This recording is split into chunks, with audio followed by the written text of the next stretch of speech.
Buenas tardes, bienvenidos a todos. Mi nombre es Marcelo Mergali Ferrer, soy parte del área internacional de Rutgers, la Universidad del Estado de New Jersey, y tengo a mi cargo la iniciativa para Latinoamérica. Desde su inicio del año pasado venimos trabajando en distintos proyectos buscando fortalecer los vínculos de Rutgers con los países de la región. En este marco, este ciclo es la segunda actividad sobre manufactura farmacéutica avanzada, un área en la cual el Center for Structured Organic Particulate Systems de Rutgers tiene un particular liderazgo. Para quienes no conozcan demasiado la universidad, bueno, es la universidad pública del estado de New Jersey, es una universidad de investigación comprensiva, con varios centros de investigación y bueno, es un referente definitivamente del estado y en el país.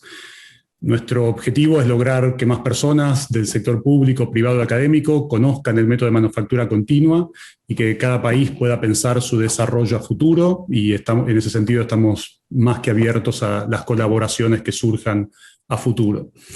El noviembre del año pasado, el doctor Mucio, director del centro, dictó una conferencia que tuvo un gran interés, pero bueno, el ciclo que estamos armando ahora ha visto números aún más impresionantes de inscriptos. Estamos en más de 2.100 personas de distintos países de Latinoamérica y también de España.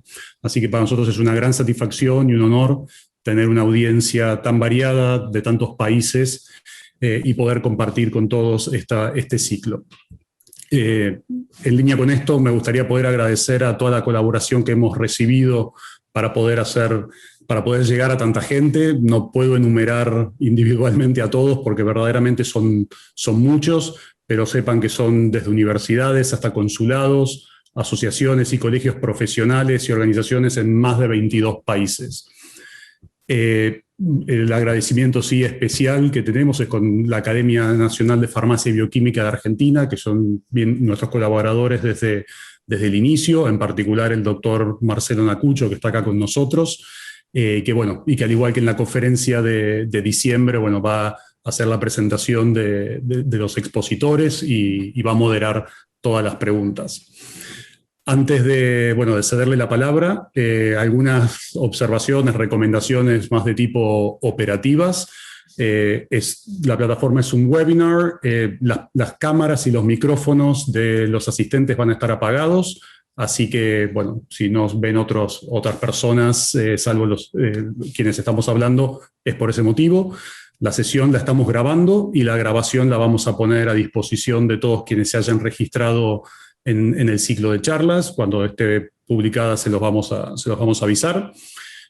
Para que sepan, tienen todos dos funciones, el chat y un botón que dice Q&A, que es para preguntas. Entonces los invitamos a poder compartir preguntas que tengan a partir de esa función.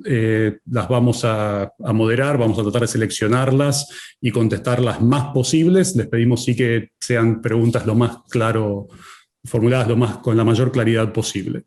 Y bueno, sin mayores preámbulos, le doy la palabra a Marcelo Nacucho. Muchas gracias. Bueno, muchas gracias, Marcelo, por tu presentación. Fernando es ingeniero químico, egresado de la Universidad de Mar del Plata. Es doctor en Ingeniería Química de la Universidad de Massachusetts. Es profesor distinguido de Ingeniería Química y Bioquímica de Rutgers University. Su trabajo se enfocó siempre en el desarrollo y la implementación de métodos de ingeniería para el diseño y optimización de productos y procesos farmacéuticos, y todo ese esfuerzo ha dado lugar a más de 300 publicaciones en revistas de primera línea internacional y en libros. Es actualmente director del programa de ingeniería farmacéutica del CISOPS, como mencionaba Marcelo antes, y a lo largo de su carrera el doctor Mucio ha recibido numerosos premios, voy a mencionar solo algunos.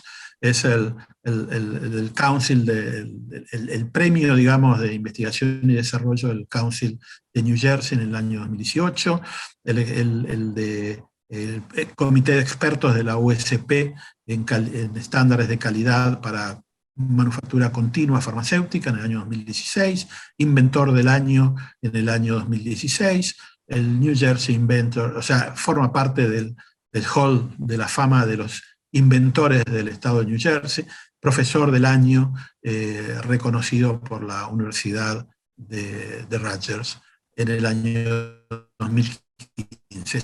solo para mencionar algunos. Ha sido o es miembro de diferentes entidades científicas de todo el mundo, es presidente de Integra Continuous Manufacturing Systems, es miembro del comité científico asesor de la Universidad de Rutgers, el Instituto de Materiales Avanzados, Dispositivos y Nanotecnología, miembro del Consejo Editorial del Journal of Pharmaceutical Innovation, CSO en Acumen Biopharma, y bueno, sería muchísimo más largo poder seguir hablando de sus antecedentes, por lo que los invito directamente a googlearlo, en todo caso, aquel que quiera mayor información en la página de Rutgers. Muchas gracias, Fernando, nuevamente por tu participación en este evento, y te dejamos en uso de la palabra. Muchísimas gracias. Bueno, muchas gracias, Marcelo, por la introducción tan amable. Primero que nada, de vuelta, agradecerle mucho a Marcelo Nacuccio y a Marcelo Meregali por la organización de este evento. Nuestro grupo tiene la rara característica de que la mayoría de los miembros de nuestro equipo somos hispanoparlantes, y lo vimos como una oportunidad cuando Marcelo Meregali nos dijo que había un programa de acercamiento a América Latina, de abrir nuestras puertas y tratar de compartir lo que estamos haciendo.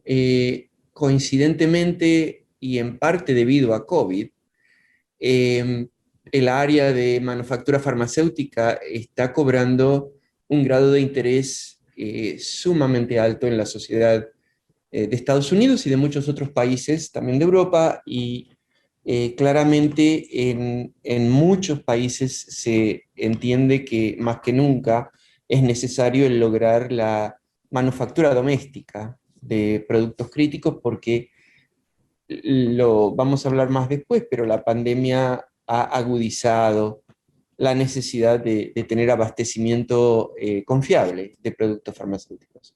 El área nuestra en tecnologías avanzadas de manufactura abarca unos 20 años ya de trabajo, y hemos tenido el raro privilegio de contar con apoyo de la Fundación Nacional de Ciencias, la FDA, muchas compañías.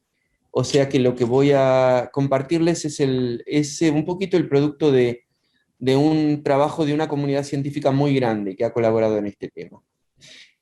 Tal vez para los que les interese entender cómo se inserta el tema de manufactura farmacéutica avanzada dentro de lo que es en este momento el pensamiento dominante en Estados Unidos, los invito a que escuchen el testimonio de Janet Woodcock en frente al Congreso de los Estados Unidos en octubre del año 2019.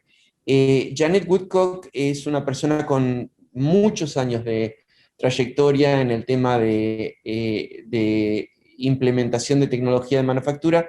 Es en este momento la comisionada del FDA, o sea, una persona sumamente importante, y hace ya año y medio proveyó este testimonio donde explicó el rol crítico de la manufactura avanzada en lo que es la modernización de los métodos de producción, las mejoras de calidad y toda otra serie de impactos. Vamos a entender por qué brevemente, pero quiero enfatizar que no es solamente Estados Unidos, que los métodos de manufactura avanzada están logrando un grado de aceptación regulatoria sumamente rápido, sumamente entusiasta. El FDA empieza a promover la adopción de nuevos métodos de manufactura a partir del año 98, y han en forma sostenida en los últimos 20 años, no solamente pronunciado su apoyo, sino además provisto fondos significativos a universidades y a pequeñas empresas, y han también generado un proceso regulatorio separado que incentiva a las compañías a implementar estos métodos y a iniciar un diálogo con la agencia regulatoria. La Organización de Estados Unidos, de Europa, ha adoptado una posición muy parecida a la del FDA, y hay un grado de convergencia significativo. Igualmente la agencia regulatoria de Japón, que empezó a recomendar implementación de métodos de manufactura avanzada ya hace más de 2 años. En China, los entes regulatorios han impulsado a las compañías de China a no quedarse atrás, y hemos tenido oportunidades de dialogar y de colaborar con varias compañías de China. El primer producto que se convirtió de batch a continuo, que es la droga Presista, que se desarrolló en colaboración entre nuestro laboratorio y la compañía Johnson & Johnson, ha sido aprobado en 12 mercados importantes, incluyendo Brasil.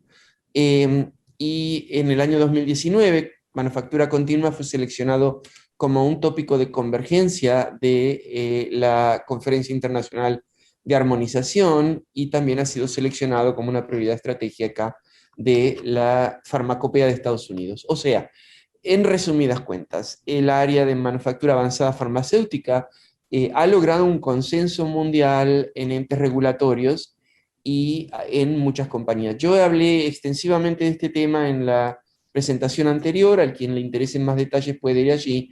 Va a haber un poquito de superposición entre esta presentación y la anterior, pero también hay una cantidad de material nuevo significativa. Voy a darles primero que nada un pequeño un resumen de dónde estamos en las distintas tecnologías. La manufactura avanzada más establecida en este momento es la manufactura continua de tabletas.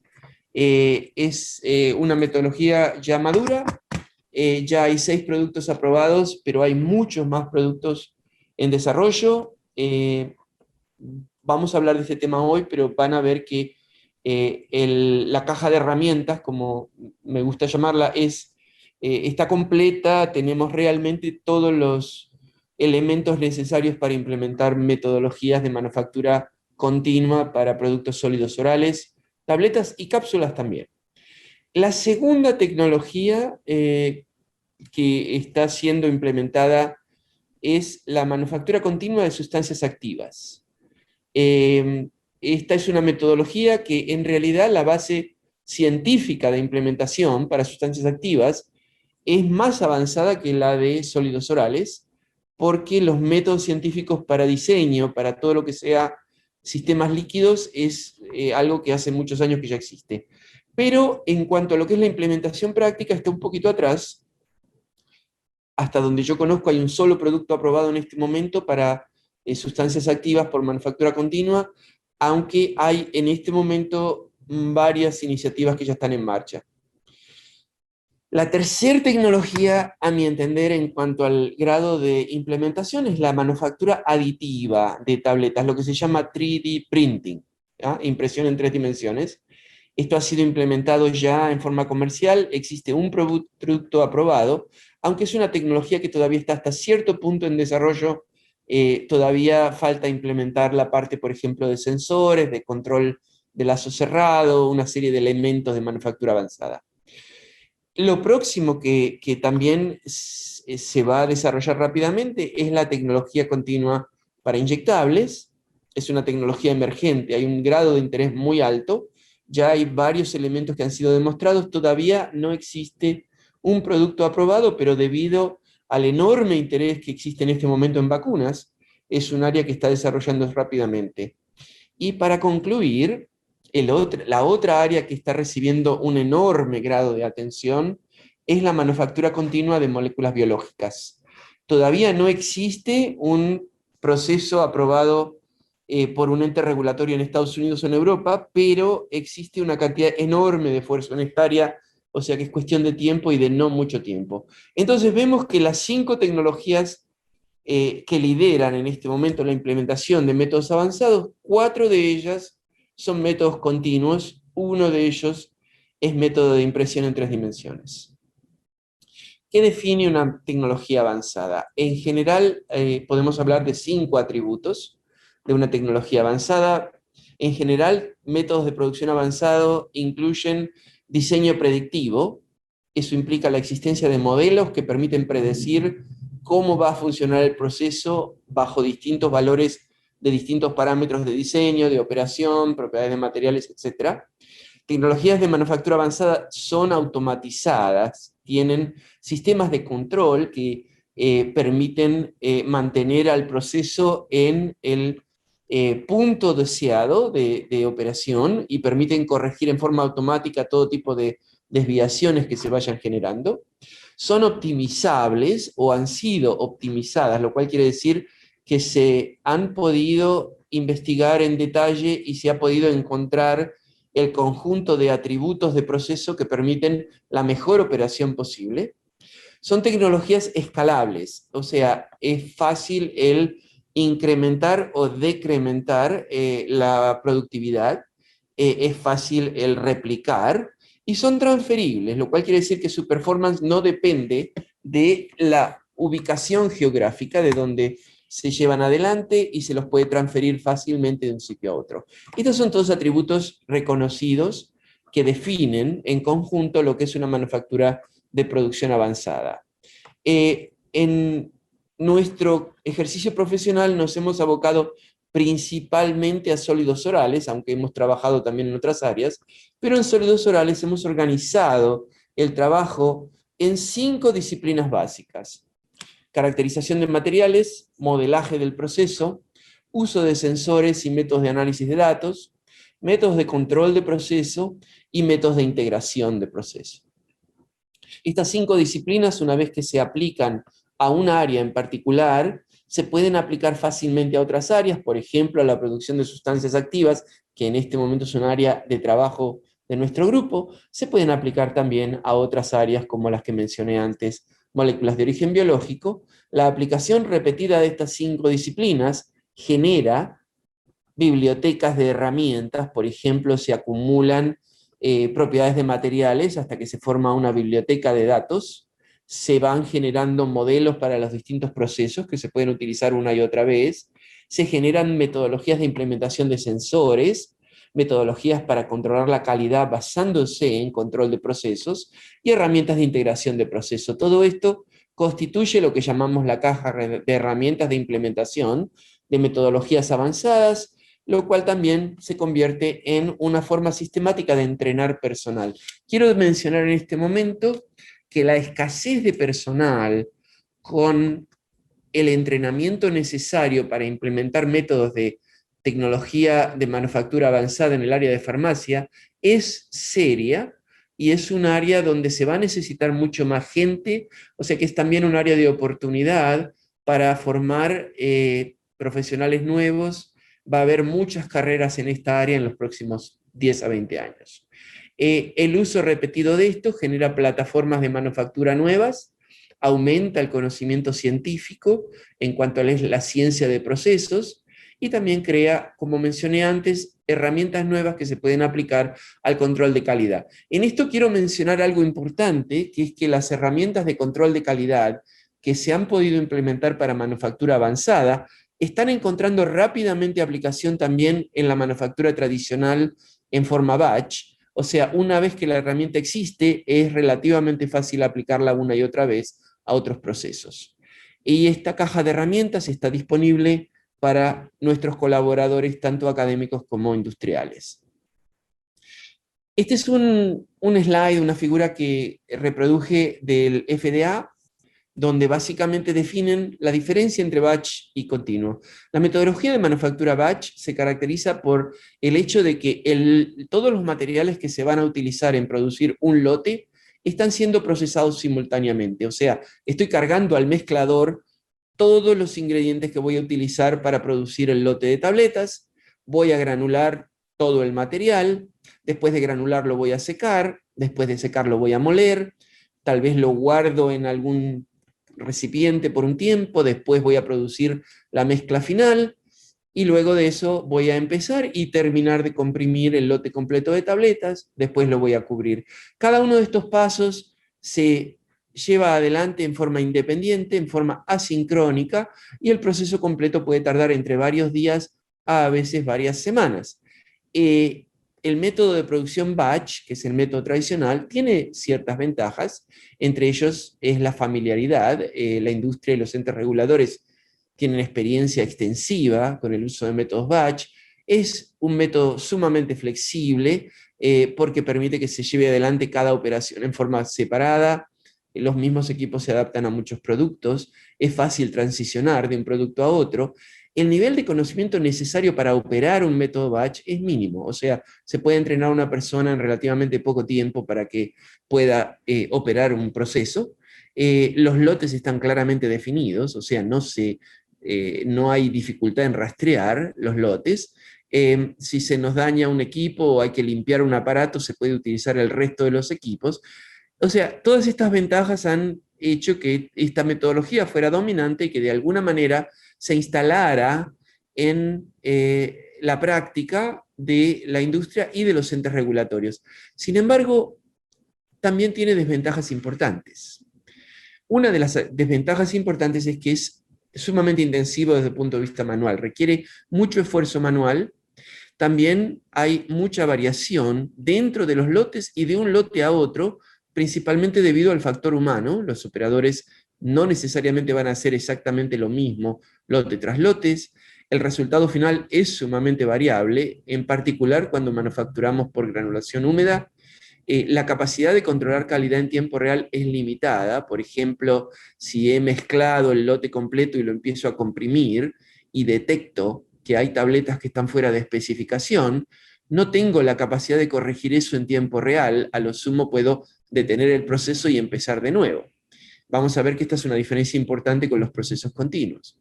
La utilización de equipos es relativamente baja porque al ser usados en forma asincrónica, el equipo está ocioso la mayor parte del tiempo, lo cual es un rendimiento relativamente bajo de la inversión capital, requiere mucho espacio y además es sumamente problemático lo que es el salto de escala. Típicamente desarrollamos en escala pequeña y cuando tenemos que producir en escala grande hay un riesgo significativo. Y se tarda mucho en producir, en desarrollar los productos, porque típicamente si estimamos que necesitamos entre 20 y 30 experimentos para definir las condiciones de formulación y de proceso, cada una de esas condiciones requiere producir un lote completo. Un lote pequeño, pero un lote completo. O sea, tenemos que pasar mucho tiempo en generar toda esa información que nos permite definir cómo correr el proceso para adelante. La metodología de desarrollo para los que no son del área farmacéutica, típicamente en el área batch tradicional empezamos por formular, que es seleccionar los ingredientes para lograr un producto que se va a comportar en la forma deseada. Al elegir la formulación se está empezando también a definir el proceso. El proceso también se desarrolla en escala pequeña, típicamente arriba de en equipos que funcionan en un bench, un escritorio de trabajo. Esto a veces conlleva a que se detecta la necesidad de cambiar la formulación, lo cual hace que haya que a veces empezar de vuelta. Una vez que se ha desarrollado una formulación y un proceso, es cuando ocurre el salto de escala. Vamos a ir de lo que es básicamente una escala de producción piloto de 1 a 10 kilogramos a una escala comercial entre 50 y tal vez 500 kilogramos. Este salto de escala es riesgoso, muchas veces no se obtienen los resultados deseados. Generalmente en forma simultánea también se hace el desarrollo analítico, que en la metodología batch es limitado porque el producir lotes para cada condición de interés cuesta mucho dinero y lleva mucho tiempo. Esto lleva varias semanas y a veces requiere volver hacia atrás y cambiar el proceso o la formulación. Eventualmente, una vez que se ha logrado esto, se pasa a la producción comercial, donde a veces se detectan problemas también, y eso implica validar el proceso, donde a veces hay sorpresas que implican volver a trabajar. O sea que este proceso completo, que tiene un elemento significativo de trial and error, de intentar a ver qué pasa, puede tardarse muchos meses y puede ser sumamente costoso.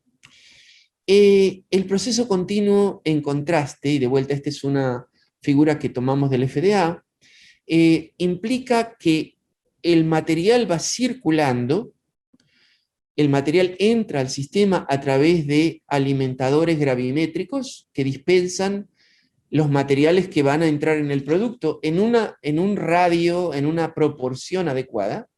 Los materiales se mezclan en mezcladores continuos y de allí, por ejemplo, se granulan también en forma continua, o sea, van pasando del alimentador al mezclador, al granulador, a un segundo mezclador y a la tableteadora. Es una circulación que continúa en el tiempo. El total de material en residencia en una línea continua no excede en general los 10 kilogramos, a veces es menos que eso, y el proceso completo, desde que el polvo entra al sistema hasta que sale el producto terminado, puede tardar unos 10 a unos 20 minutos. O sea, es un proceso mucho más rápido, y si detectamos algún problema de calidad, se puede descartar el producto que es afectado, se puede enviar una señal de corrección, por ejemplo, a la proporción de ingredientes, y en pocos minutos hemos corregido el problema en tiempo real.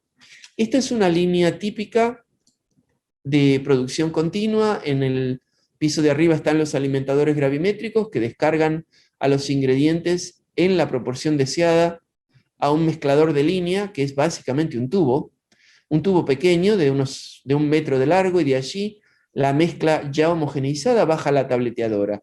Este fue un diseño inicial que fue después utilizado para producir una línea real. Aquí está la fotografía, ven que se parece mucho al diseño gráfico. Esta línea se creó en nuestro laboratorio en el año 2010, ya lleva unos 11 años en existencia, fue la base de la línea comercial que implementó Johnson & Johnson, y también ha sido un poco la línea básica que se reprodujo en muchos otros lugares, muchas otras compañías, en forma bien parecida. Es una línea de manufactura por compresión directa. Existen otros diseños, voy a hablar de ellos brevemente, pero algunas de las ventajas de esta tecnología es que permite un desarrollo de producto y proceso mucho más rápido. Los equipos se utilizan 24 horas al día, 7 días por semana. El área que se dedica a la producción es mucho más pequeña. Esta línea va desde el polvo, de los ingredientes en polvo, a la tableta comprimida, en un área de unos 4 metros por 4 metros, o sea, es un área sumamente pequeña. El salto de escala es simplificado. En realidad, si queremos más producto, corremos el proceso por más tiempo. El control de calidad es superior porque es en tiempo real, como mencioné, vamos a hablar de eso un poco más después. El proceso es sumamente uniforme, la automatización es simplificada porque la línea opera en forma de estado estacionario. Aquí no es como en los métodos batch, donde el proceso va cambiando en el tiempo. El proceso continuo, si lo miramos ahora o lo miramos dentro de una hora o dentro de una semana, siempre está haciendo más o menos lo mismo, lo cual simplifica mucho la automatización. Las mediciones en línea producen una cantidad de información enorme y permiten entender lo que el proceso está haciendo. Es mucho más fácil implementar control de lazo cerrado, y esto favorece la comercialización en tiempo real. O sea, un atributo importante de los sistemas continuos es que permiten el control de calidad en tiempo real, lo cual no requiere una demora de a veces varias semanas para determinar la calidad del producto. Y el tamaño del lote flexible. Si queremos un lote más grande, operamos por más tiempo. La ventaja principal desde un punto de vista de productos de marca es la capacidad de estos sistemas de facilitar el proceso, el desarrollo del proceso y del producto mucho más rápido. Voy a explicar esto. Empezamos preformulando, lo cual implica seleccionar los ingredientes, pero en los procesos continuos tenemos métodos para predecir cómo los ingredientes se van a comportar. Esos modelos ya existen, por lo tanto, el proceso de selección de ingredientes es rápido. Típicamente en un par de semanas se pueden seleccionar los ingredientes y demostrar que van a funcionar como es deseado. A partir de allí entramos en lo que es un proceso integrado de desarrollo del producto y del proceso al mismo tiempo, donde básicamente estamos corriendo diseños experimentales, pero cada uno de los experimentos en el diseño experimental requiere entre 10 a 30 minutos, porque la línea, por ejemplo, si quiero cambiar la composición del producto, todo lo que tengo que hacer es enviar una señal para que los alimentadores provean los productos en una relación diferente, y 10 a 20 minutos después ya estoy produciendo producto en esa composición nueva. Si quiero, por ejemplo, investigar una velocidad más alta de tableteado, es lo mismo, envío una señal que requiere un cambio en la cantidad de material suministrado, y 10 a 20 minutos después estoy explorando esta nueva condición. Por lo tanto, puedo llevar adelante diseños experimentales que me permiten optimizar la formulación y el proceso simultáneamente en cuestión de un par de días, y típicamente podemos operar 2 o 3 de estos estudios, que suele ser necesario, en un par de semanas, y de allí la transferencia de tecnología al área comercial es lateral, porque típicamente los equipos que se utilizan en manufactura comercial y los equipos que se utilizan para desarrollo son los mismos. Esta es una de las grandes ventajas. Esto es algo que nuestro grupo lo ha hecho varias veces y podemos testificar de que el proceso entero se puede llevar adelante en lo que serían un par de semanas, unas 6 semanas. Continuando con esto, nuestra metodología básica empieza con lo que es la caracterización de materiales y el desarrollo de modelos predictivos para cada una de las operaciones que entran en el proceso. Estos modelos se integran en lo que es un modelo del proceso completo, que nos permite predecir, por ejemplo, cuáles son las condiciones ideales del proceso, predecir cuál es el efecto de distintas perturbaciones, examinar los distintos métodos de control, distintas estrategias, el rol de distintos sensores y de distintas estructuras de control. Una vez que todo eso está hecho, se puede estudiar en detalle cuáles son los efectos de los distintos parámetros de diseño de operación, optimizar el proceso y transferir entonces al área de manufactura, lo que es un proceso que después se puede verificar en la práctica, pero que ya está muy cerca de ser un proceso completamente desarrollado. Obviamente lleva un tiempo explicar todo esto, pero vamos a seguir adelante. Son distintas las formas de utilizar esta tecnología para producir sólidos orales. La forma dominante de implementación es la compactación directa, pero no es la única. Se han también implementado metodologías de granulación seca por compactación de rolos y de granulación húmeda, típicamente utilizando extrusores para granular. Se han también implementado métodos de spray drying y de extrusión, de hot melt extrusion. Disculpen, pero no tengo todo el vocabulario en español después de tantos años de trabajar en inglés. Pero bueno, existen estas 5 rutas. Las 5 rutas tienen en común 3 operaciones: alimentadores gravimétricos, mezcladores continuos y compresora de tabletas. Lo que cambia es lo que está en el medio.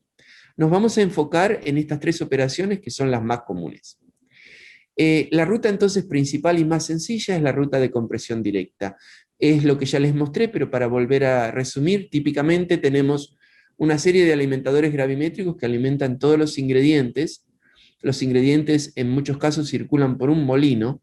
El molino cumple la función de desaglomerar esos ingredientes y producir un mezclado íntimo de los ingredientes que han sido alimentados. Después agregamos el lubricante. El lubricante se puede agregar antes o después del molino. Todos estos ingredientes en una proporción deseada pasan por un mezclador. El mezclador es un tubo que contiene un eje con aspas que empujan al polvo hacia adelante al mismo tiempo que lo mezclan.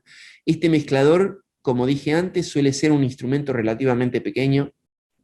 Mezcladores típicos en la industria tienen entre 60 y 120 centímetros de largo y entre unos 12 a unos 20 centímetros de diámetro, o sea que básicamente el mezclador continuo que permite la operación comercial de una línea completa es algo que se puede tranquilamente transportar en una caja manual, y de allí vamos a la tableteadora. Las líneas que han sido implementadas van desde 5 kilogramos por hora hasta 200 kilogramos por hora, y como dije ya varias veces, esto se ha convertido en la implementación que domina en la industria. Se estima que alrededor del 80% de las líneas de producción continua son de compresión directa. Las razones son porque el proceso es el más sencillo, el menos costoso y el que tiene menos modos de falla. Tiene algunas desventajas, es a veces difícil lograr uniformidad de contenido para productos que tienen poca droga, por ejemplo, drogas muy potentes que se cargan a menos del 2 al 3% de la tableta, pueden ser difíciles de producir por compresión directa. También es difícil de producir por compresión directa los productos que tienen demasiada droga. Más de un 40% de droga suele ser difícil de comprimir y requerir granulación. Y los materiales que fluyen en forma ineficiente pueden ser difíciles de procesar, aunque esto es cierto para las otras tecnologías de producción continua también. Bueno, empezamos a hablar entonces ahora y el resto de esta charla sobre los distintos componentes del proceso. Vamos a hablar en detalle de dos componentes en particular, los alimentadores y los mezcladores. No voy a hablar mucho de las tableteadoras porque las tableteadoras son básicamente iguales a las que se utilizan en la metodología batch, por lo tanto entiendo que en general la audiencia ya tiene familiaridad con las tableteadoras. Los alimentadores gravimétricos son un elemento nuevo para la industria farmacéutica en general. Se han utilizado anteriormente, pero no demasiado frecuentemente. Es la primera operación de todo proceso de manufactura de sólidos orales y tal vez la operación más importante.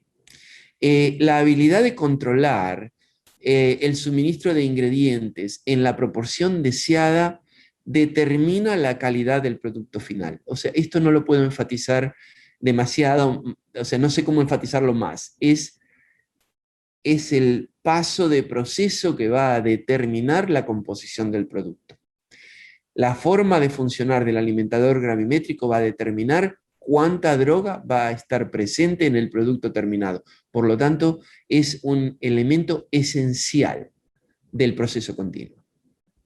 Si los alimentadores no funcionan adecuadamente porque están mal calibrados, o porque tienen demasiada variabilidad, o porque el ingrediente se pega, o porque se tapa, o por la razón que sea, esto es probable que cause un fracaso completo del proceso, incluyendo que el producto esté fuera de especificación o que el proceso deba de ser detenido.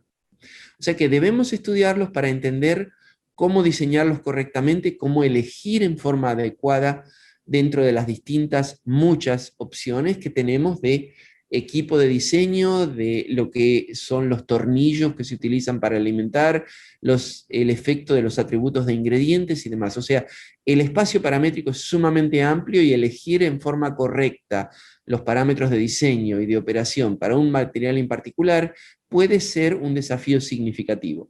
Por otro lado, hay mucho conocimiento sobre este tema y las herramientas están disponibles. ¿Cómo trabajan estos aparatos? Es bien interesante, es bien sencillo en realidad. Un alimentador gravimétrico tiene básicamente tres elementos. Tiene un elemento donde se alberga una cantidad de material en residencia, o sea, esto es típicamente el hopper, la tolva, suele contener entre 1 a 20 kilogramos de material según el tamaño del aparato. Esta tolva está por encima de algún tipo de método de dispensar el material. O sea, la forma más común es un sistema de túnel con un tornillo que empuja el material, o sea que el polvo va de lo que es la tolva a los tornillos de alimentación. ¿Sí? Y todo esto está instalado encima de una balanza. La balanza monitorea el peso del equipo y del polvo en residencia. El monitorear el peso total permite definir rápidamente cuántos gramos por minuto se están alimentando, por ejemplo. Esa información va a un sistema de control que tiene una especificación, queremos cierta cantidad de material por minuto, y ese sistema de control aumenta o disminuye la velocidad de giro de los tornillos en función de si se quiere aumentar o disminuir la cantidad de material alimentado. O sea, conceptualmente son sumamente sencillos. Ahora, hay toda una serie de sutilezas, incluyendo lo que es la calibración de la balanza, de manera de que la medición sea correcta, y también el seleccionar los tornillos y los demás componentes del sistema en forma adecuada para que la función gravimétrica se ejerza en forma lo más precisa posible. La otra cuestión con los alimentadores gravimétricos, que lo vamos a estar hablando en cierto detalle, es que eventualmente se va a acabar el polvo que está en residencia.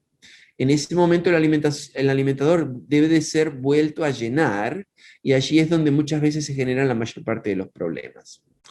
¿Cómo se hace para caracterizar el funcionamiento? O sea, para entender, tengo que elegir qué alimentador gravimétrico voy a utilizar. Una vez que he seleccionado el alimentador gravimétrico, tengo que seleccionar los tornillos que voy a utilizar.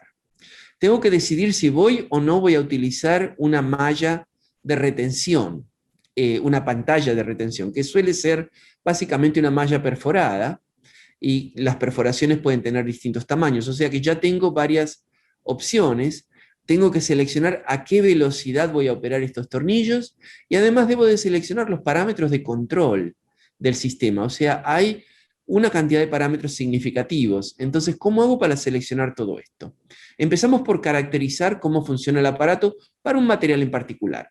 Para la caracterización, la forma más sencilla es simplemente interrogar la señal que el mismo aparato va a suministrar y estudiar esa señal en función de los atributos del material y de cuán lleno o vacío está en un momento en particular el alimentador, y la operación, o sea, los kilogramos por hora que estoy suministrando.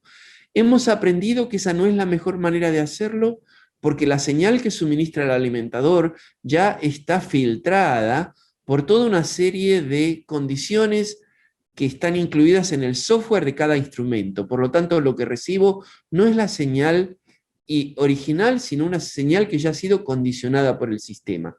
Lo que es una forma mucho más adecuada es utilizar una segunda balanza, una balanza de colección, donde puedo obtener la señal sin adulterar, la señal sin condicionar, y entonces puedo utilizar esa señal para entender exactamente cómo está funcionando el proceso. La caracterización empieza con básicamente definir cuál es la capacidad máxima de alimentación de un alimentador en particular para un material en particular. Eso se llama el factor de alimentación, que es cuál es el máximo en kilogramos por hora que el aparato puede suministrar para un cierto material. De allí a veces tengo la opción de hacer un diseño bien rápido.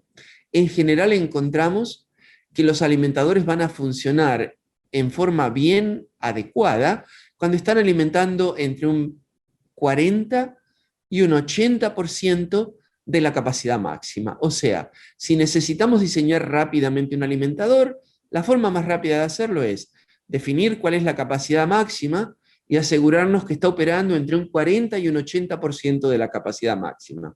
Por debajo del 40% tenemos problemas de variabilidad, por encima del 80% tenemos problemas de sensitividad del sistema.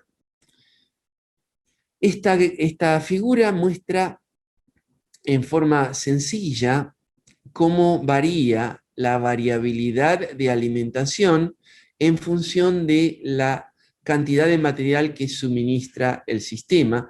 En general encontramos, para distintos tipos de tornillos y de pantallas, que la variabilidad con la cual el sistema suministra ingredientes disminuye a medida que aumenta el flujo másico. O sea, dicho de otra manera, lo más difícil con un alimentador gravimétrico de polvos es poder suministrar el flujo deseado en forma precisa cuando la cantidad a suministrar va disminuyendo. O sea, la regla general es que la variabilidad aumenta cuanto menor es el flujo a suministrar.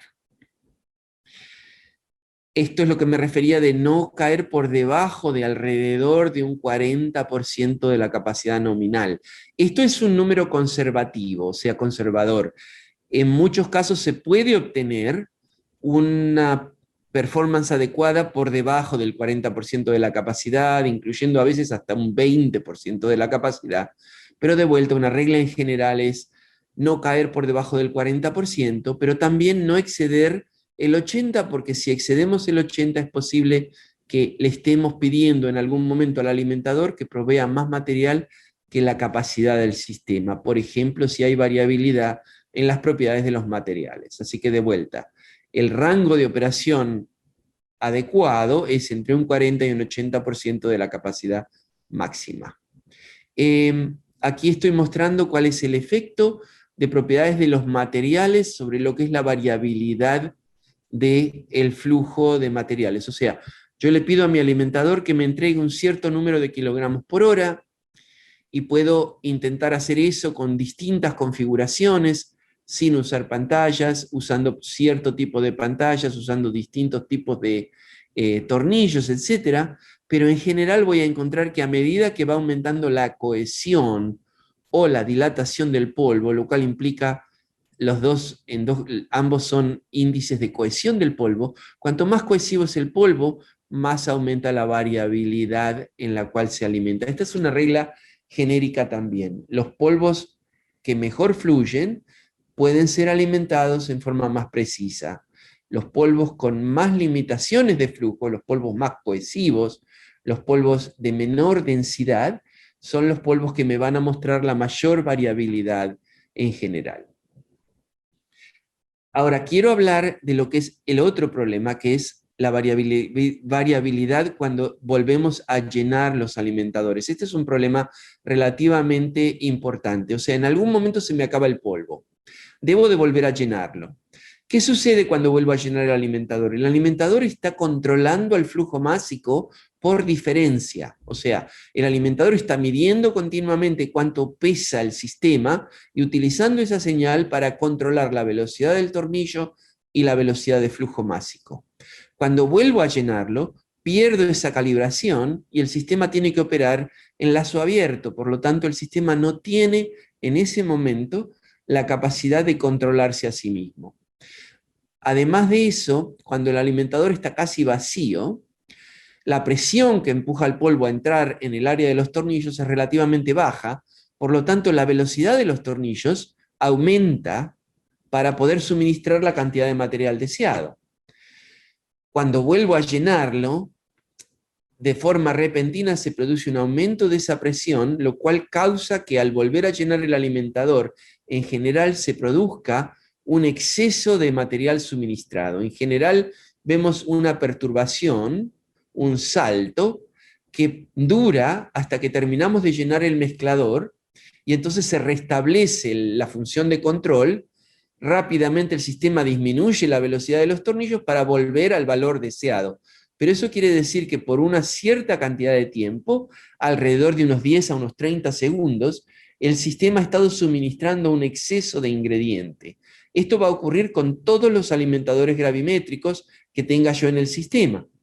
Ahora voy a explicar en un momento qué es esto del 20, el 40 y el 60%, pero para poder asegurarnos de que el sistema va a operar en forma debida, debemos de caracterizar esta perturbación que se produce cada vez que vuelvo a llenar un alimentador y debo de intentar minimizar esa perturbación. ¿Cómo se hace eso? Bueno, se caracteriza en forma parecida a como hablábamos antes. Voy a determinar primero la capacidad máxima. Entonces, operando alrededor del 50% de la capacidad máxima, que es típicamente el punto medio de operación, voy a volver a llenar el mezclador el alimentador cuando el alimentador está a un 20% del volumen total, a un 40% del volumen total y a un 60% del volumen total. Y en esas tres condiciones voy a ver cuán grande es la perturbación que se genera para un material en particular. No voy a exceder el llenado más allá de un 80% de la capacidad total, porque si excedo el 80% es posible que derrame material y tenga otra serie de problemas. Entonces, esta información me muestra el tipo de perturbación que se generan. En este caso, la señal es reproducible, y lo que vemos es que, volviendo hacia atrás, cuando el alimentador está casi vacío, está al 20%, y ahí es donde lo lleno hasta el 80%, este salto es máximo, esta perturbación es máxima. Si no espero que esté tan vacío, si lo vuelvo a llenar cuando está por el 40%, vemos que la perturbación es mucho menor, y si lo vuelvo a llenar cuando en realidad está por el 60%, la perturbación es casi inexistente. Por lo tanto, el llenarlo en forma más frecuente, con cantidades menores, me permite minimizar este tipo de perturbaciones.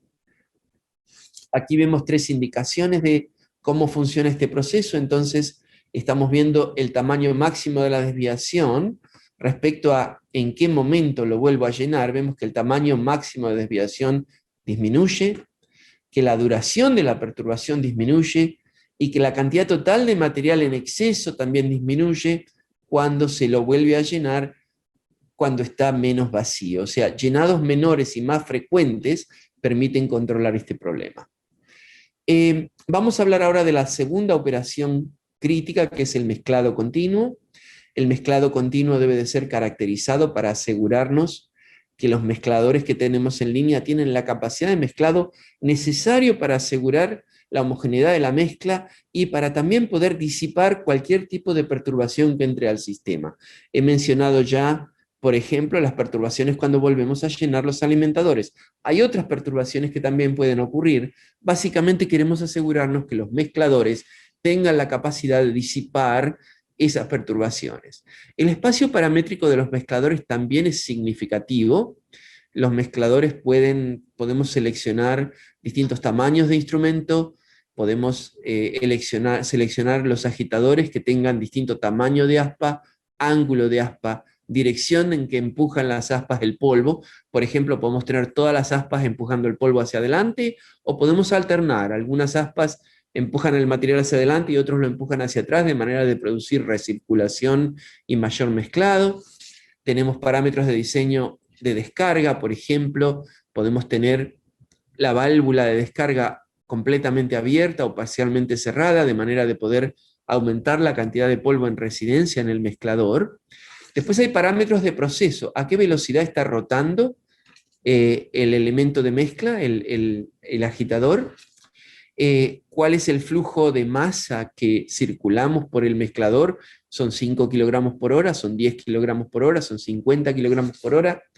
La concentración de componente activo es importante, es completamente diferente el desafío de mezclar una formulación que contiene un 20% de producto activo de lo que es una formulación que contiene el 2% de producto activo. Y también son muy importantes las propiedades de los materiales.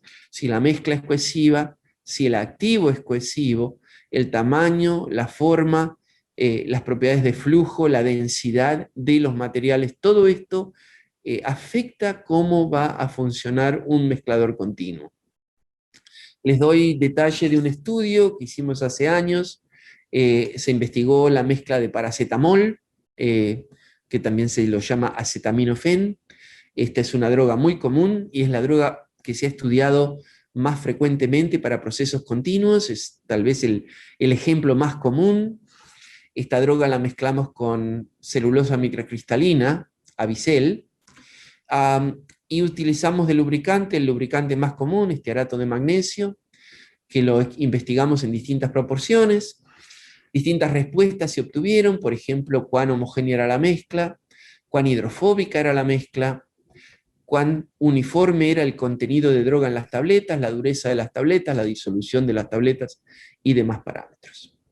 Esta información aquí muestra un detalle importante, un factor muy importante que determina cómo va a funcionar un mezclador continuo, es la cantidad de material que está en residencia en el mezclador en un momento en particular. La razón es bien simple. Si yo voy a estar, por ejemplo, alimentando 10 kilogramos por hora, y en el mezclador tengo 1 kilogramo, quiere decir que la mezcla va a estar en residencia en el mezclador un 10% de una hora, 6 minutos, y en esos 6 minutos va a experimentar un cierto número de pasajes de las aspas. Pero si en realidad tengo medio kilogramo, entonces el tiempo de residencia de la mezcla en el mezclador va a ser la mitad, porque están entrando 10 kilogramos por hora, pero si solamente tengo medio kilogramo en residencia, quiere decir que en total el material va a estar en el mezclador 3 minutos y va a experimentar la mitad del número de pasajes de las aspas. O sea que un factor muy importante es qué cantidad de material está en residencia. Esto se puede manipular cambiando, por ejemplo, el ángulo de descarga de un elemento que controle.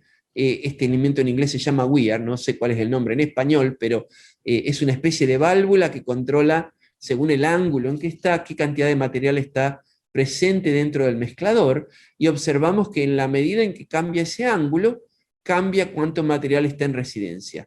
La cantidad de material en residencia depende también de la configuración de las aspas. Estas son 3 configuraciones diferentes de las aspas del agitador, pero vemos que también depende de la velocidad a la cual rota el agitador. Y una de las sorpresas, cuando se empezaron a investigar estos aparatos, es que la cantidad de polvo en residencia en un mezclador depende fuertemente de la velocidad del agitador. A mayor velocidad del agitador, menor es la cantidad de polvo en residencia porque el polvo se fluidiza.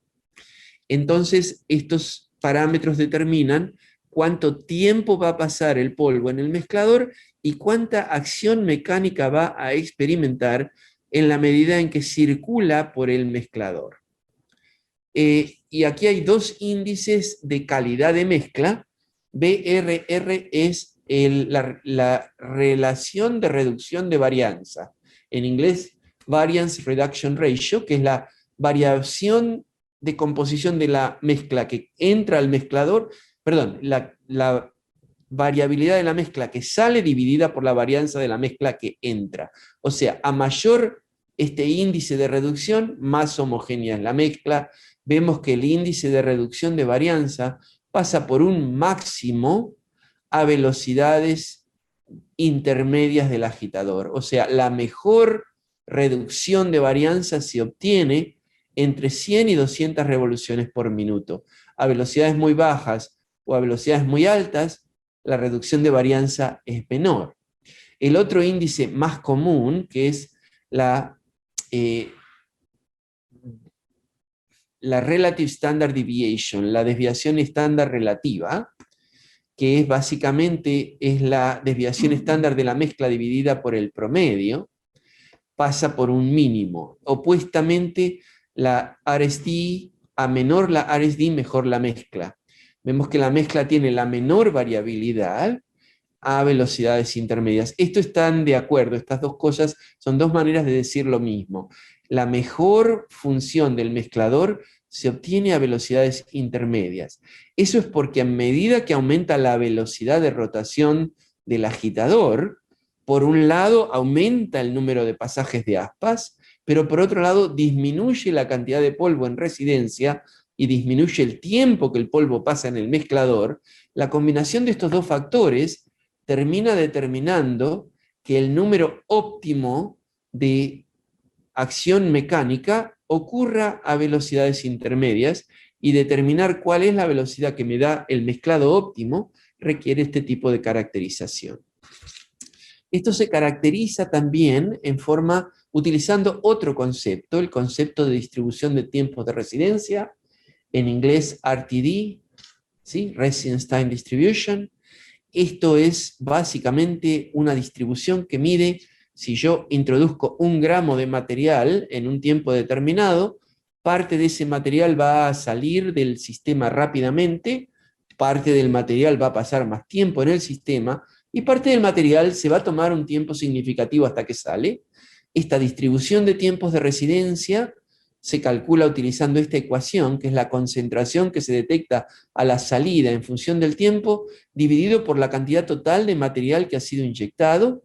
Esto generalmente se hace con un trazador de alto contraste, y me permite definir el tiempo de residencia promedio y la varianza central de los tiempos de residencia. Estos dos parámetros son importantes para definir cuán efectivo es el mezclador. Esto es ciencia relativamente antigua. Estos conceptos fueron introducidos por Paul Danckwerts en 1953 y fueron expandidos en décadas recientes por Bruce Nauman. Y esto me permite comparar mi mezclador con otros modelos clásicos en ingeniería química, por ejemplo, el CSTR, el Continuous Stir Tank Reactor, el tanque agitado continuo, o el Plug Flow Reactor, el reactor de flujo en tapón. Estos son sistemas bien conocidos a los ingenieros químicos que nos permiten generar modelos conceptuales de nuestro mezclador en línea. En forma gráfica, básicamente lo que voy a hacer es introducir un pulso. Ese pulso va a circular y se va a dispersar, y voy a medir cuándo va saliendo. Por lo tanto, el pulso que entra en un momento dado sale en forma distribuida, y esta es la característica principal que me permite definir cuán efectiva es la acción de mezclado en el mezclador. A más ancha la distribución, mayor es la dispersión que existe en el mezclador. Ahora, puede ser difícil hacer esto en forma precisa porque tengo que utilizar un material diferente al que estoy mezclando. En esto las simulaciones son sumamente útiles. Esto muestra una simulación de un mezclador continuo de línea, donde estamos viendo cómo los materiales circulan por el sistema. Se puede utilizar para simular el proceso y para determinar el efecto que, por ejemplo, tengan el tamaño de partícula, la proporción de los ingredientes, la velocidad de las aspas, la configuración y demás. Vemos que en medida que aumenta la velocidad de las aspas, la distribución va cambiando, el tiempo medio de residencia disminuye, la distribución se pone más intensa, pero vemos que la comparación entre los experimentos y las simulaciones es bien efectiva. Sé que estamos ya sobre la hora, me queda bastante material por cubrir, así que les voy a pedir un poquito de paciencia para poder terminar con la presentación en forma correcta. Estudiamos cómo dependen los parámetros de la distribución en función de, por ejemplo, la velocidad del agitador.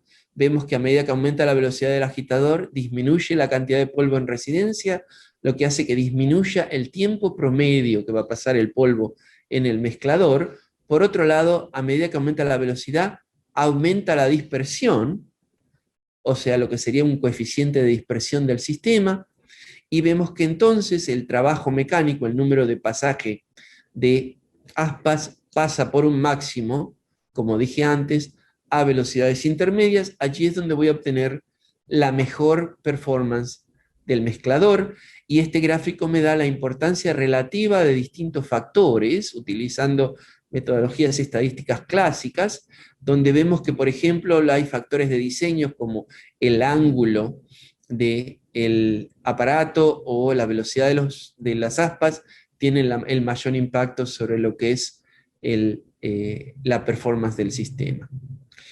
Importante entender cómo interactúan los alimentadores y el mezclador. El material va a entrar básicamente sin mezclar, y a medida que va circulando por el mezclador se va a ir homogeneizando, saliendo del mezclador en un estado de homogeneidad máxima. Por lo tanto, un pulso que entra al mezclador es dispersado por el mezclador y sale con la distribución que corresponde a la distribución de tiempos de residencia. Por lo tanto, si visualizamos la alimentación de ingredientes continua como una señal que oscila y fluctúa, esta señal se puede descomponer en una serie de pulsos. Podemos imaginarnos que cada punto corresponde a un pulso. Cada uno de esos pulsos va a ser dispersado por la distribución de tiempos de residencia y va a salir en forma mucho más uniforme. Esta es la relación entre la distribución de tiempos de residencia y la acción de mezclado de un mezclador continuo, o sea que idealmente, si bien tenemos señales fluctuantes que entran para la droga y para los excipientes, del mezclador salen como señales mucho más uniformes. E igualmente estos saltos que el sistema demuestra cada vez que vuelvo a llenar uno de estos alimentadores, y aquí vemos lo que ya dijimos, que en medida que cambiamos a qué punto volvemos a llenar, ¿verdad?, el alimentador, de manera de disminuir el tamaño de estas perturbaciones. Cuando estas perturbaciones pasan por el mezclador, salen mucho más disipadas, al punto que, si son lo bastante pequeñas, el mezclador puede disiparlas completamente y la señal que medimos en la mezcla es completamente homogénea. El efecto de las propiedades de los materiales es importante en todo esto. Rápidamente, las propiedades más importantes son el tamaño y la forma de las partículas, que van a impactar inmediatamente la cohesión y la densidad de la mezcla y la porosidad de las tabletas. La densidad de la mezcla va a afectar las propiedades de flujo y el peso de las tabletas. La cohesión de la mezcla va a afectar cómo fluye la mezcla y la uniformidad de peso de las tabletas. La hidrofobicidad de la mezcla va a tener un impacto sobre la disolución en muchos casos.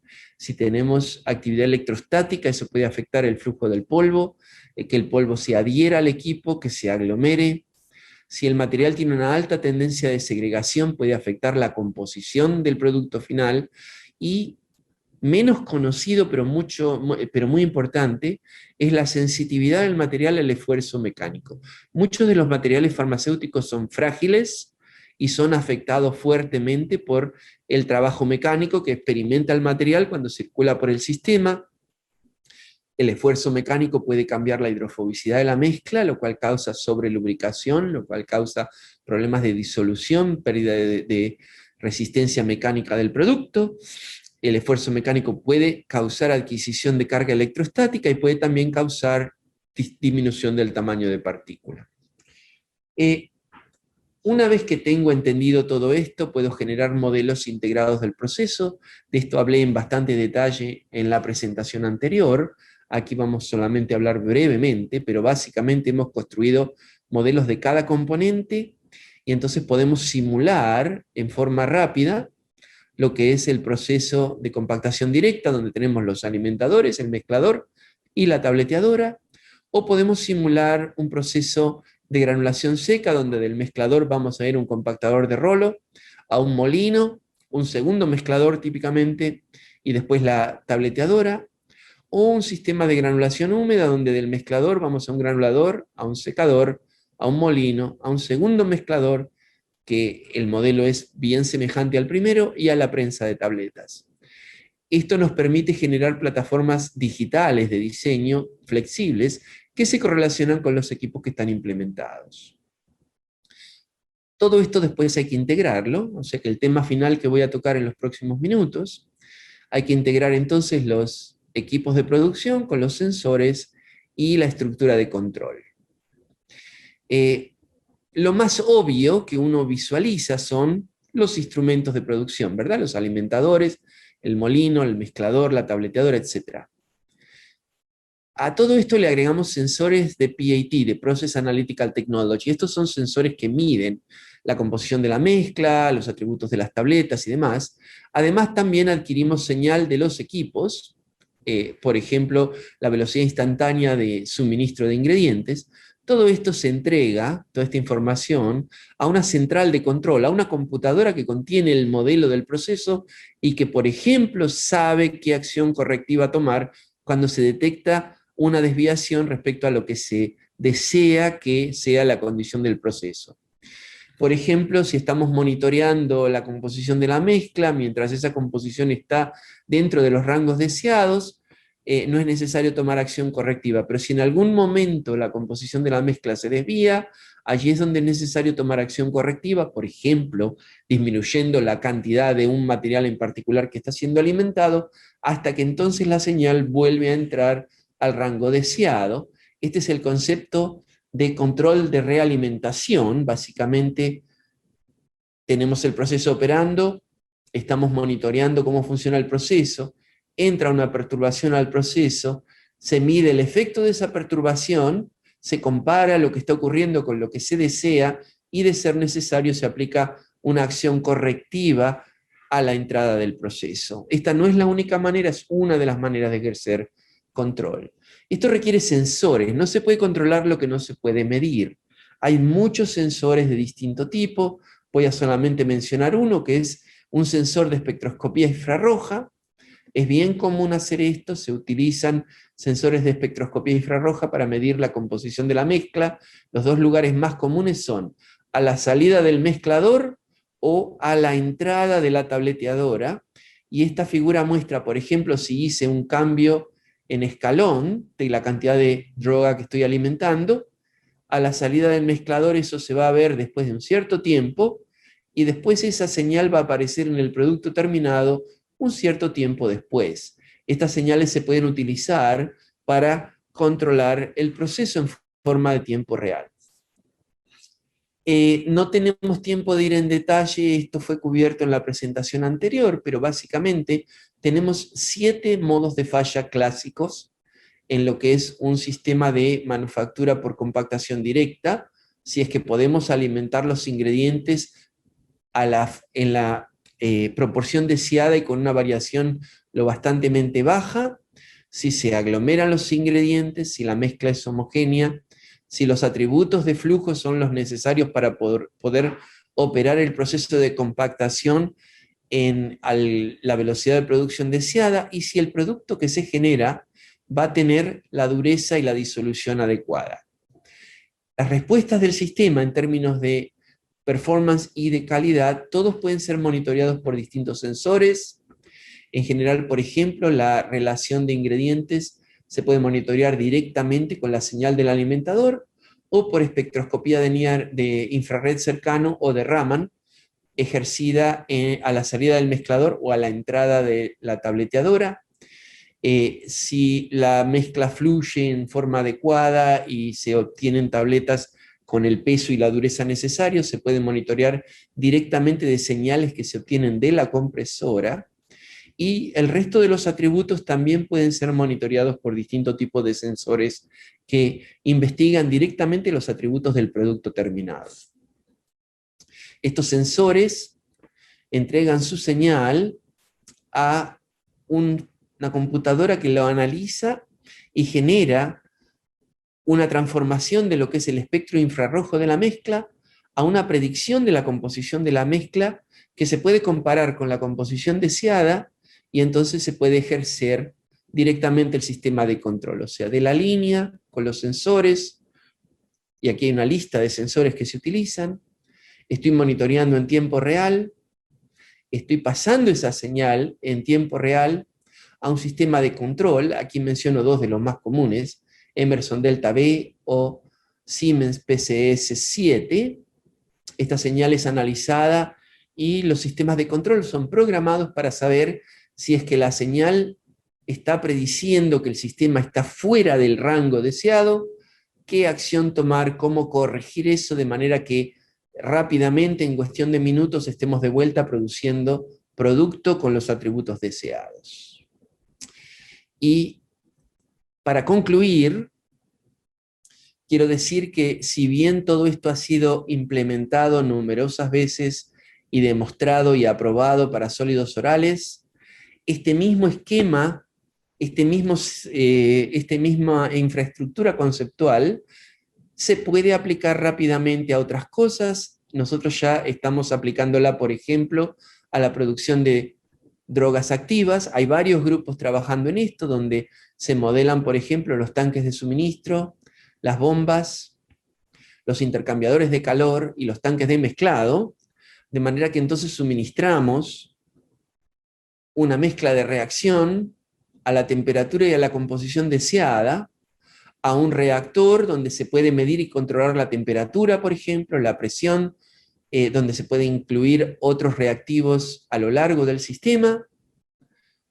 Se pueden agregar otros reactivos a un segundo reactor. Típicamente el proceso de síntesis involucra varios reactores para varios pasos de reacción.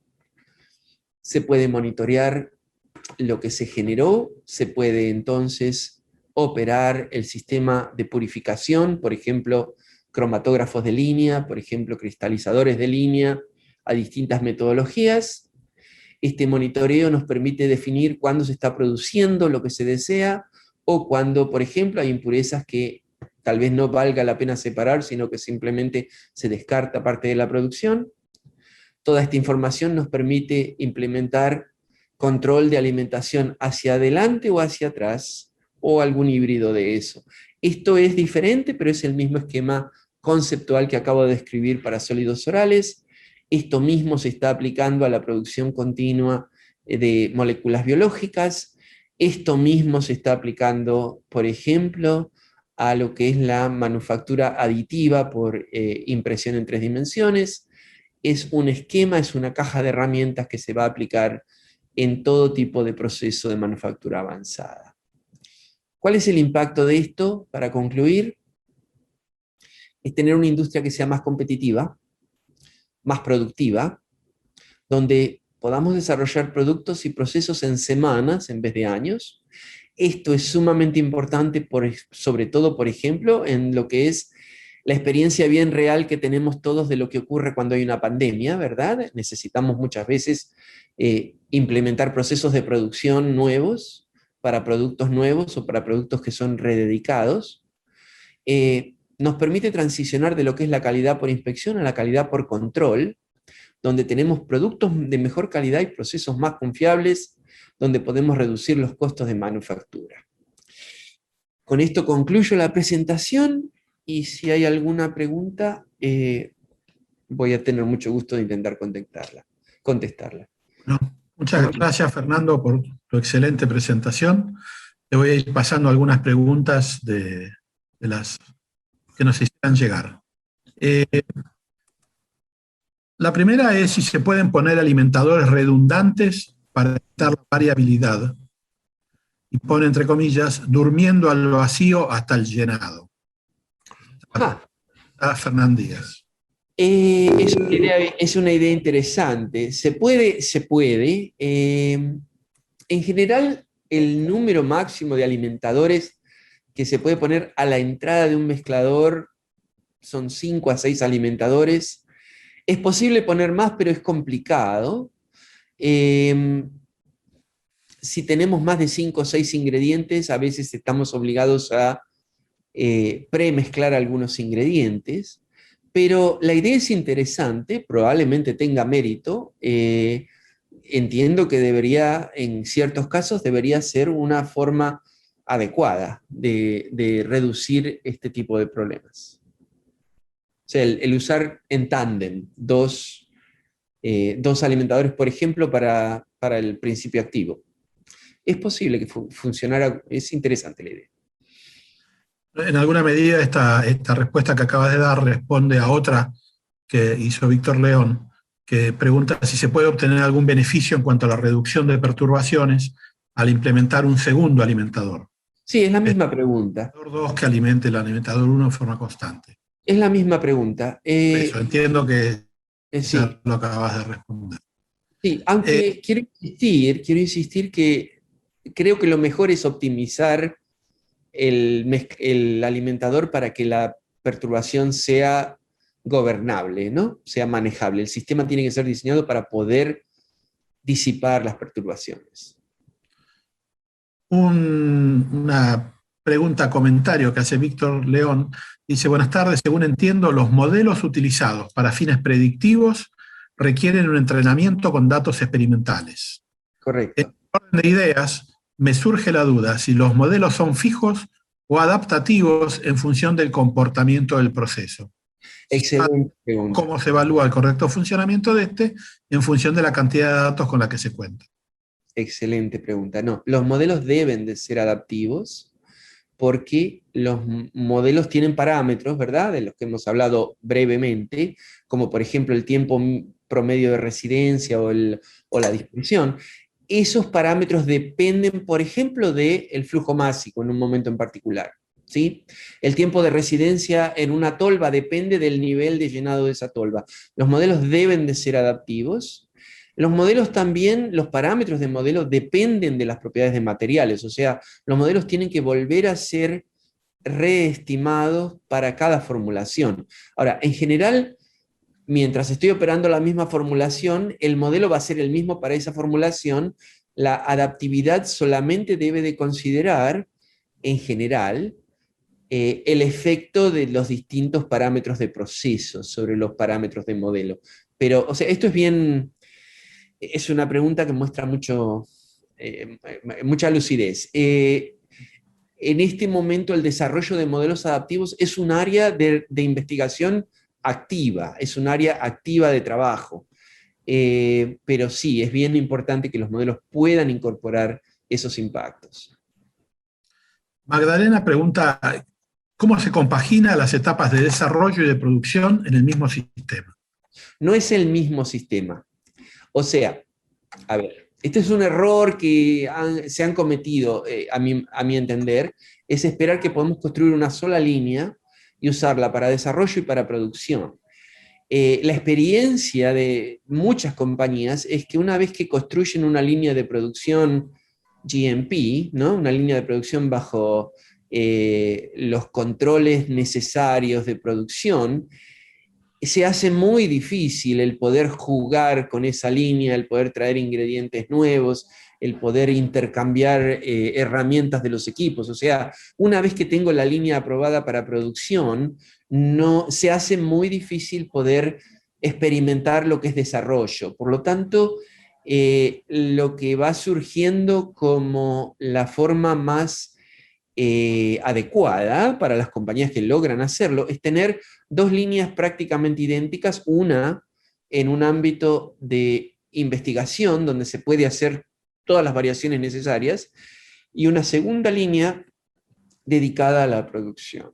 Y en muchos casos lo que se está viendo es una cierta estandarización de diseño, de manera de que existen centros con la capacidad de desarrollar el proceso. Por ejemplo, nuestro centro no es el único, hay otros centros que también pueden hacerlo. Hay varios lugares que han surgido en los últimos años donde tenemos la capacidad de desarrollar y diseñar el proceso y transferir esa información a las compañías que van a producir, que utilizan equipos básicamente idénticos. O sea, hay una cierta transferibilidad de la información. Germán pregunta si la validación de estos procesos supone un desafío especial. Sí, porque en realidad el desafío de validar, el concepto de lo que es validación, al menos en Estados Unidos ha cambiado mucho. Hace unos 10 o 15 años, básicamente validábamos verificando la reproducibilidad de un proceso. Ese concepto ha sido abandonado largamente en Estados Unidos y lo que queremos es básicamente demostrar la reproducibilidad, pero más bien la predictibilidad y la controlabilidad del proceso, no tanto la reproducibilidad. El objetivo es mostrar que el proceso es confiable y predecible y que tenemos la capacidad de controlar la variación que entra al sistema. Ese es el concepto que se introduce en el año 2008, 2018, en la guía nueva de validación de Estados Unidos, ¿verdad? Y los sistemas continuos son ideales para esto, porque son intrínsecamente controlables. El desafío de lo que es cualificar más que validar, ¿sí? Verificar, es que el grado de experiencia, tanto en la industria como en los entes regulatorios con este tipo de sistema, es relativamente limitado. Por lo tanto, ¿cuál es la información que tenemos que juntar y cómo tenemos que presentarla al ente regulatorio para ponernos de acuerdo de que el sistema está calificado, ¿verdad? Ese es el desafío. Quiero remarcar algo.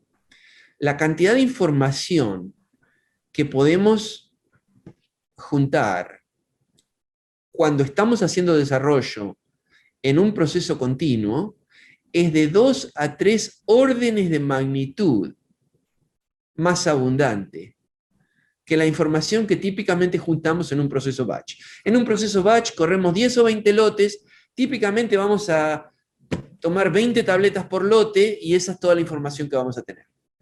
En el proceso continuo estamos midiendo esa cantidad de información cada 30 segundos, durante los 10 o 12 horas que me voy a tomar en producir un lote. O sea, nosotros, les doy un ejemplo nada más. Hace 2 semanas corrimos para una de las compañías con la que trabajamos un lote que nos tardamos 8 horas. Y en esas 8 horas juntamos 300.000 espectros. Y el número 300.000 es correcto, no lo estoy diciendo como quien dice 1 millón, no. Juntamos 300.000 espectros en lo que nos tardamos, o sea, ¿qué quiere decir? Que tenemos 300.000 mediciones de la composición de la mezcla para un lote. Es imposible de otra manera. Entonces, si voy a estar 3 días corriendo lotes y voy a correr 32 experimentos, voy a juntar 6 millones de datos. Por lo tanto, el desafío acá es ¿qué hago con toda esa información? ¿Cómo la proceso? ¿Cómo la explico? ¿Cómo la uso? Por la falta de lo que es metodología incorporada, tanto en la industria como en los entes regulatorios. Este es un problema que se va a resolver solo. En 2 o 3 años va a haber suficiente experiencia colectiva. Yo entiendo que en el FDA ya hay suficiente experiencia colectiva como para poder generar un template de cómo se genera la información, cómo se documenta, cómo se comparte, cómo se explica, cómo se logra el consenso. Muy bien. En línea con este tema de validación, Ana pregunta, ¿cuál sería la etapa del proceso que presenta mayor desafío a fines de validarlo? El área más difícil es cómo asegurarnos de que hemos logrado caracterizar en forma adecuada la variabilidad de los materiales iniciales, la variabilidad de los ingredientes.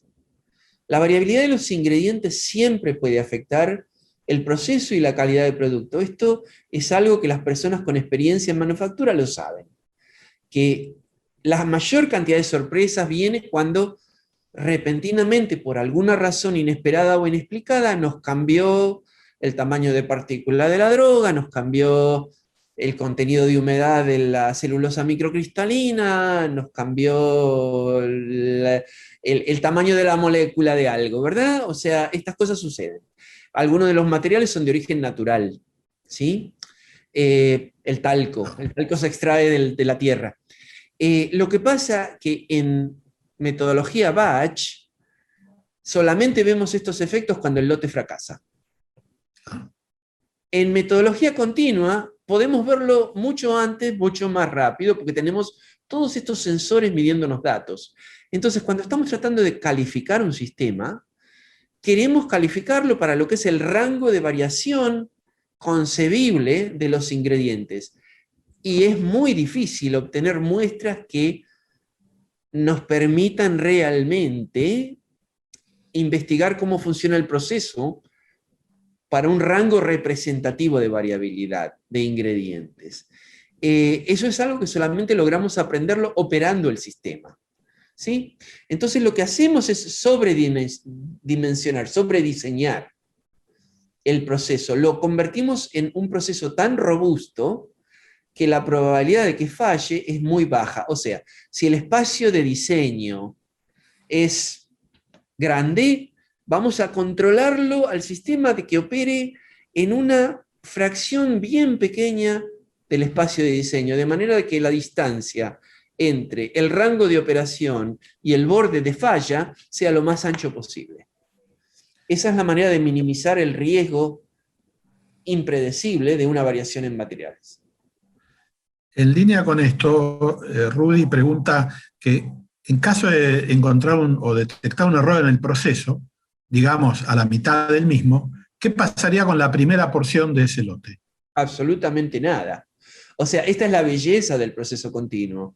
Si yo logro predecir o medir o monitorear la calidad del producto en forma real, en tiempo real, de manera de que yo puedo aceptar el producto que está correcto y simplemente descartar la pequeña fracción de producto que tal vez pueda no solo tal vez no estar fuera de especificaciones, sino acercarse un poco a lo que es el límite de aceptación, ¿verdad? Eso es lo que se llama control por diversión. La palabra en inglés es la misma, ¿no? Diversión implica desviar. O sea, desviamos a descarte, control por descarte. Las unidades de producto que hemos predecido que van a estar fuera de especificación. Y el esfuerzo se enfoca en aprender a predecir qué producto es adecuado y cuál no. Esto tiene una ventaja intrínseca, ¿verdad? Que es que no solo vamos a salvar el 99% del lote, vamos a aprender mucho mejor a asegurar que vamos a largar a la calle producto con la calidad adecuada. ¿Sí? Y esto es básicamente, esta es la estrategia de consenso. Ahora, lo que es muy interesante es que una vez que yo desarrollo la metodología que me permite asegurar la cantidad en tiempo real, la calidad en tiempo real, no hay ninguna razón para no aplicar eso al proceso batch también. Entonces, logramos crear métodos de control de calidad que pueden ayudar a mejorar la fidelidad y la controlabilidad del proceso batch también. Sobre todo en lo que es manufactura de sólidos orales, donde la fase final del proceso es la misma, es la compactadora, es la encapsuladora, ¿sí? Adrián pregunta si se puede aplicar a formas farmacéuticas líquidas. Sí, de hecho, debiera ser mucho más fácil, es mucho más fácil aplicarlo a formas farmacéuticas líquidas, por varias razones. Primero es que la ciencia básica del flujo de líquidos está décadas más avanzada que la ciencia de flujo de polvos, ¿sí? Todo lo que es mecánica de fluidos, los métodos de modelaje son mucho más avanzados. Segundo, las herramientas espectroscópicas también son mucho más precisas en fase líquida. Por años hemos tenido herramientas espectroscópicas mucho más... podemos ver, los líquidos suelen ser transparentes a la mayor parte de las radiaciones. No tenemos en general este problema de scattering, a menos que tengamos polvos suspendidos, ¿verdad? Pero en general sí, no se ha hecho porque no se ha hecho. Pero la factibilidad es mucho más alta. Otra pregunta es, ¿cómo controla el ensayo de disolución en las tabletas? Bueno, esa también es una pregunta muy buena, ¿verdad? Si quiero hacer control de calidad en tiempo real, tengo que predecir la disolución de las tabletas, porque el test, o sea, el ensayo de disolución, se va a tardar horas o días. Por lo tanto, dejo de controlar la calidad de mi producto, ¿verdad? En tiempo real. Lo que ha surgido como consenso es algo que en realidad lo empezamos en el laboratorio nuestro hace unos 7 u 8 años, que es básicamente entender que para muchas formulaciones el mecanismo de disolución es lo bastante simple como para poder monitorear las variables que lo controlan. Por ejemplo, si la disolución de una tableta depende básicamente en qué cantidad de polímero contiene, donde el polímero me controla, ¿verdad?, el drug release, la liberación de droga, yo puedo monitorear en tiempo real el contenido de polímero de la mezcla o el contenido de polímero de la tableta. Existen métodos de espectroscopía infrarroja o Raman o incluso otras que me permiten determinar en milésimas de segundo qué cantidad de polímero tengo en la mezcla o qué cantidad de polímero tengo en la tableta. Si dependo de otras cosas, como por ejemplo la densidad de la tableta, que es un factor que suele controlar en parte la disolución, por ejemplo, para sólidos orales de forma de matriz, yo puedo monitorear la densidad de una tableta simplemente conociendo el peso de la tableta y las dimensiones dentro del dado de compresión. O sea, entonces genero modelos que predicen la disolución. Fernando, déjame que publicite la penúltima charla que vamos a estar hablando. Dale, Germán, dale. No, eso solo, que decir que... Bueno, vamos a tener otra charla que hable de eso, sí, correctamente. Sí. Y en este momento tenemos 3 proyectos activos en esa área. Hay más de 40 preguntas pendientes. Yo haría 2 o 3 más ahora y dejaría en todo caso el resto para la próxima, que también la vas a dar vos, Fernando. ¿Te parece? O que hacer seguramente... una sesión de preguntas y respuestas, como hicimos la otra vez también. Eso también podemos hacerlo. Bárbaro, hacemos así. Okay. Bueno, una más ahora sería, ¿cómo se controlan los parámetros microbiológicos higiénicos en este tipo de procesos? Si hay previstas paradas para limpieza y desinfección. Sí, hay, por supuesto, cada tanto hay que parar a limpiar y desinfectar. Hay ciertas contaminaciones que se pueden detectar en tiempo real, ¿verdad? O podemos utilizar, está emergiendo la tecnología de PCR, que permite en general una determinación de ciertas contaminaciones mucho más rápida de lo que era factible antes por métodos de cultivo, ¿verdad? O sea que está empezando a surgir la capacidad de hacerlo en horas en vez de días o semanas. En general, sí, lo que hacemos hoy en día es parar cada tanto y limpiar todo y verificar, ¿verdad?, que el producto no ha sido contaminado a posteriori. Hay un par de comentarios relacionados con validación de limpieza. ¿Cómo sería el proceso de validación de limpieza para la producción continua? No es diferente a otro tipo de equipos, o sea, estos son equipos que tienen que ser lavados o, ¿verdad?, higienizados periódicamente. Uno de los desafíos de poder implementar un proceso continuo en forma más efectiva es que el tiempo que el equipo está fuera de funcionamiento por mantenimiento o limpieza sea el mínimo, que el tiempo de intercambiar de un producto a otro sea el mínimo. La primera generación de sistemas de manufactura continua se tardaban de 3 a 4 días en hacer un cambio de un producto a otro. Y el factor determinante era precisamente eso, era el limpiar los aparatos, el verificar que estaban limpios, el poder volver a montarlos, etc.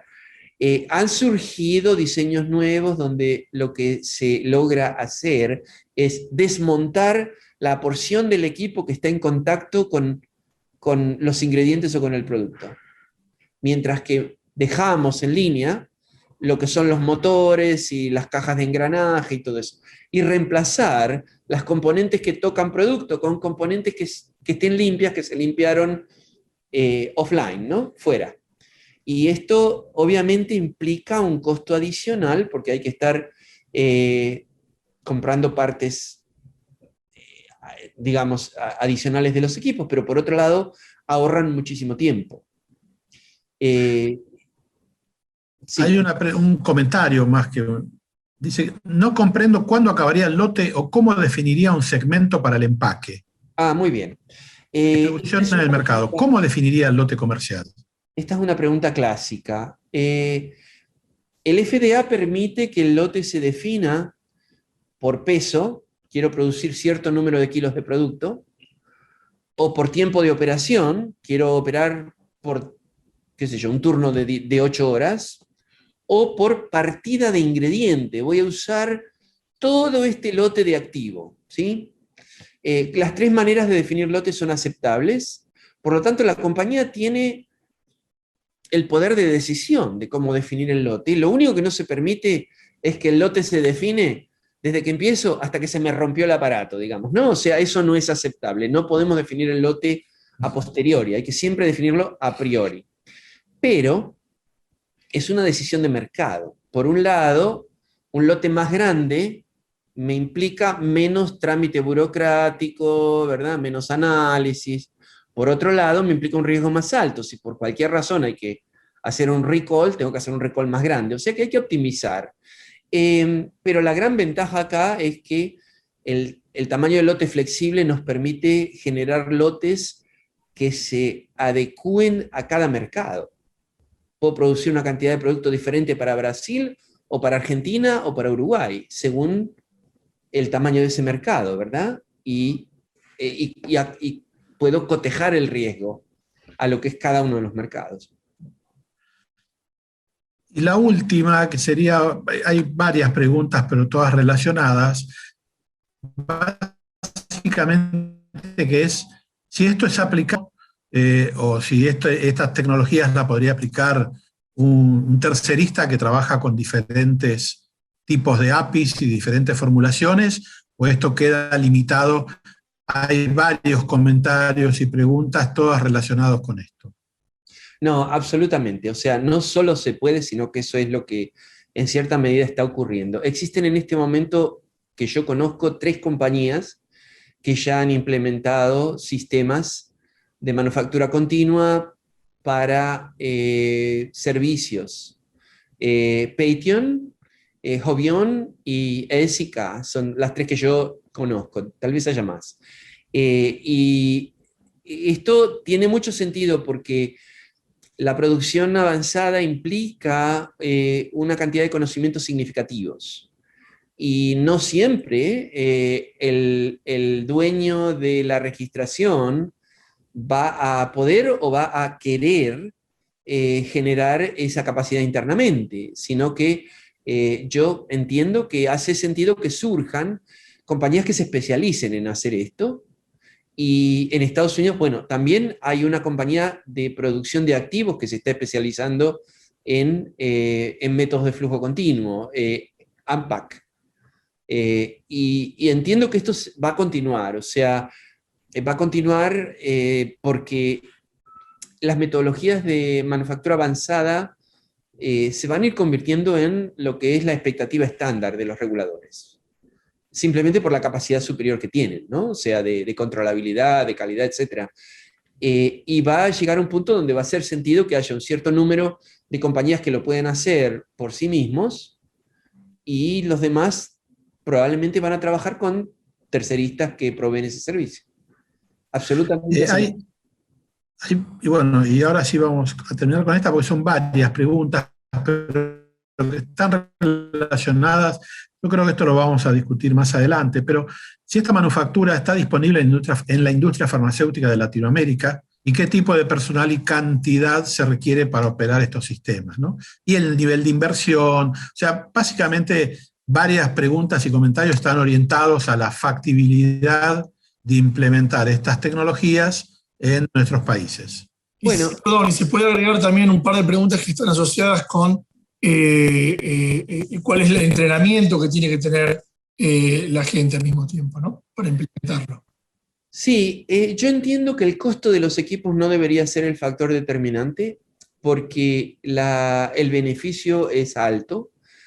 Nosotros estamos en este momento detectando un fenómeno muy interesante, que es que ha empezado claramente a migrar la implementación de tecnología de lo que eran productos innovadores de muy alto valor a lo que son productos de producción masiva.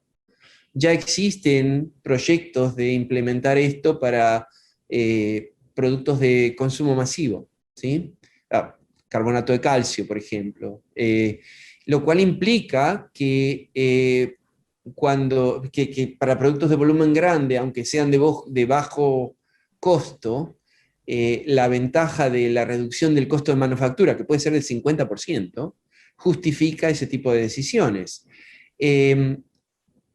El tamaño del mercado va a determinar cuán rápidamente esto se adopte.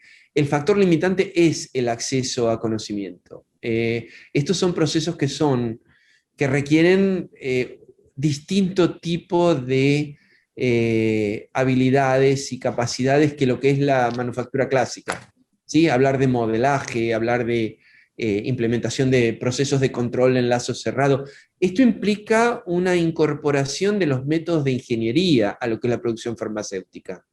Y sí, es un proceso, pero ha sido un proceso implementado exitosamente por ya muchas compañías farmacéuticas. O sea, hoy en día hay, yo estimo, tal vez de 20 a 25 compañías farmacéuticas que ya tienen la capacidad de hacer esto internamente.